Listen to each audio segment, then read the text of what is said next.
Dion Talk. You can't, well, you don't acquire wealth. You create it. This conversation, this video, comes from a conversation that I had with a friend that I went to lunch with recently. I haven't seen him in a while. He's doing really well. I actually have a lot of respect for him. And he is the type of person who I don't think is going to retire early. He doesn't want to. He doesn't know what he would fill his time with, and I understand that. And he's not investing in a way to retire early. He's not much younger than me, but he's got a ways to go before he hits retirement age. And the reason I want to cover how you don't acquire wealth. A lot of people think, I'm going to buy wealth. I'm going to save up. I'm going to buy wealth. And it's not that you're going to acquire wealth.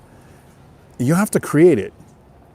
And how it comes about is, in the conversation, he said, we, because he's married, have some debt to tackle, to take care of, to get rid of. And once that's done, maybe we'll consider buying a rental like a duplex or something, right? We've talked for years. He knows what I do.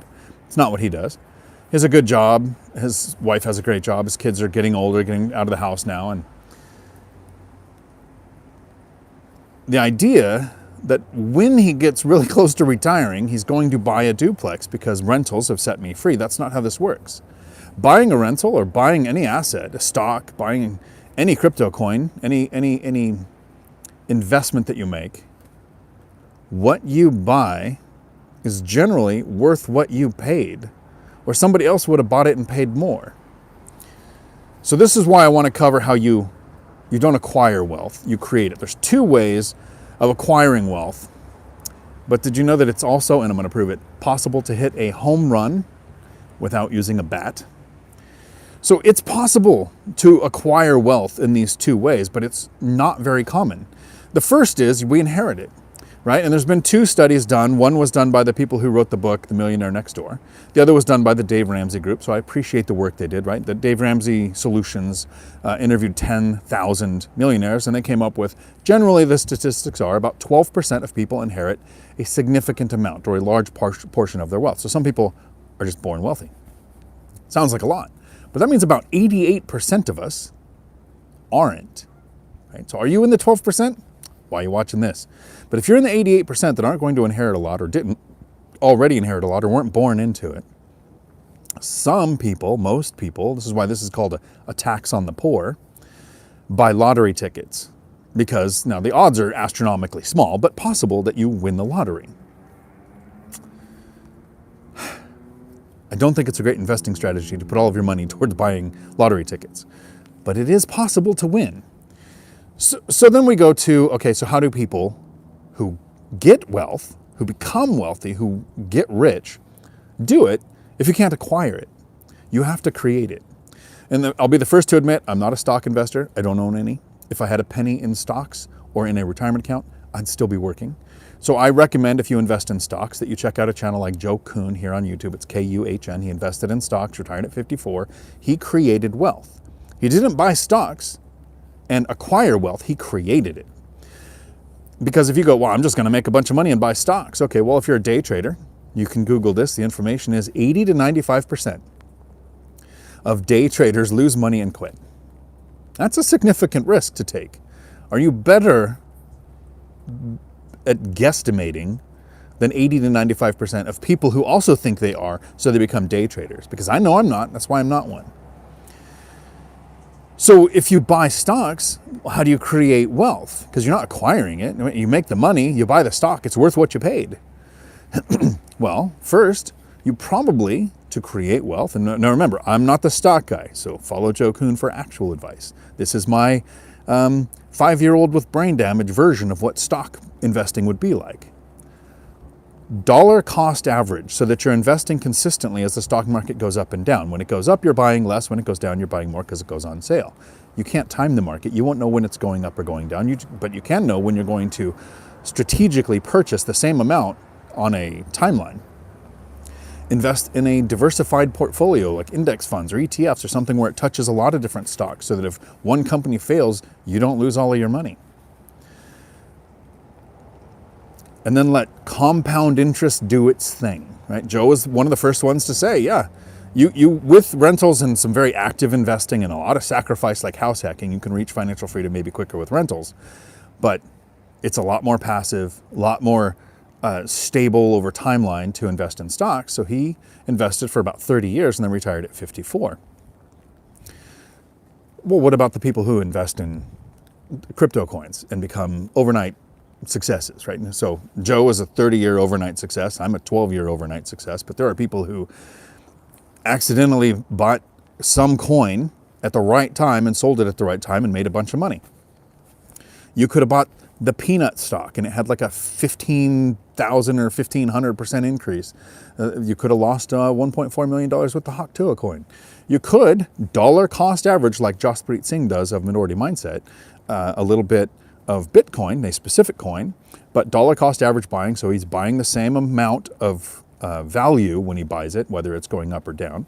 And over a long period of time, he's acquiring an asset that with time could increase in value. I'm not a crypto guy. Follow somebody who invests in that. What I did is I invested in real estate. And like my friend said, he's going to take care of his debt and buy a duplex. Well, he'll be close to retirement age. If I bought a duplex when I retired, it wouldn't have helped much. However, buying a duplex 12 years ago, here's how I created wealth by buying real estate. I paid what the property was worth. A couple of other people put in estimates almost exactly the same as mine. I believe the first one I was told I got because my agent, and this might have been him hyping himself up, put in the exact amount of the down payment and not the percentile amount or something silly like that. But there were other offers that were close to mine. So I paid what it was worth. But moving into it allowed me to house hack. And not with roommates, because that's not what house hacking is. That is a form of house hacking. But I move into the duplex and it allows me to reduce my housing expense from $1,500 a month to $1,200 a month. So this strategic move in real estate allowed me to save more to create more wealth.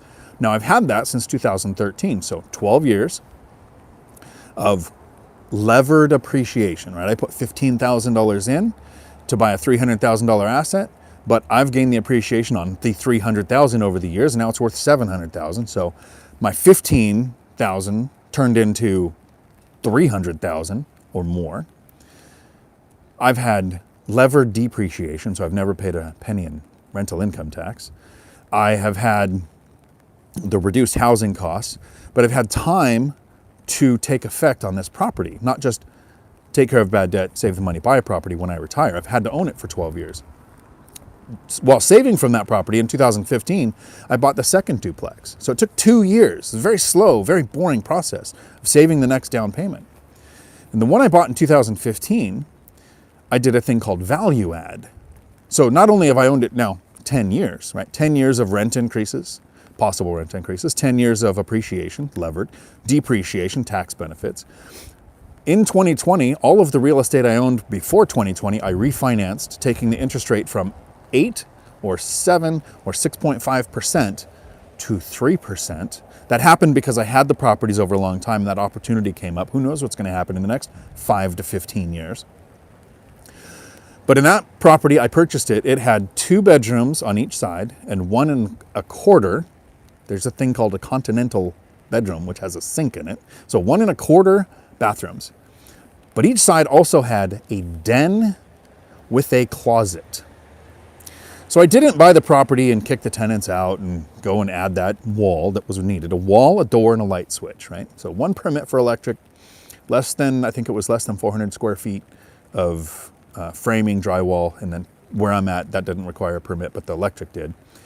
So I spent less than, I think it was like $1,500 for the walls, but on tenant turnover, when this tenants moved out, I turned that into 3 bedroom, 1 1/4 bath.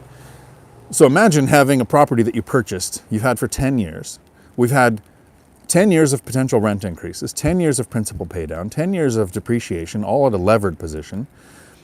The opportunity to do a value add that took it 2 bedroom to 3 bedroom. So now I've got a property with a $1,300 mortgage and each side rented out for $2,300 and $2,500.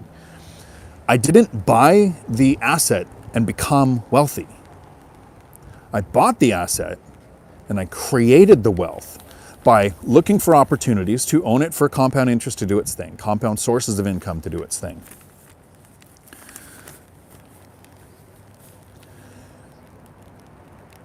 There are a lot of people who go the route of, I will save money and save my way to buying wealth.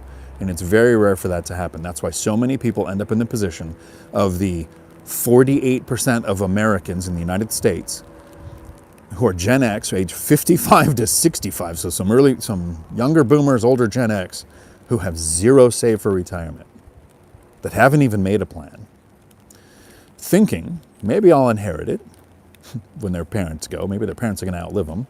Maybe they'll win the lottery. Or maybe I'll take care of this debt, buy an asset when I'm older. Instead of buy the assets now. Buying the assets doesn't make you wealthy.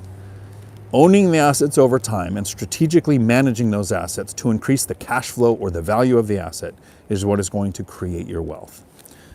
This was a nice short live stream done in the rain of the Pacific Northwest. If you want your questions answered during a live stream every Tuesday at 4 p.m. Pacific, I do live streams that last as long as the questions do. Because it's this time of year, Merry Christmas, and a day full of amazing.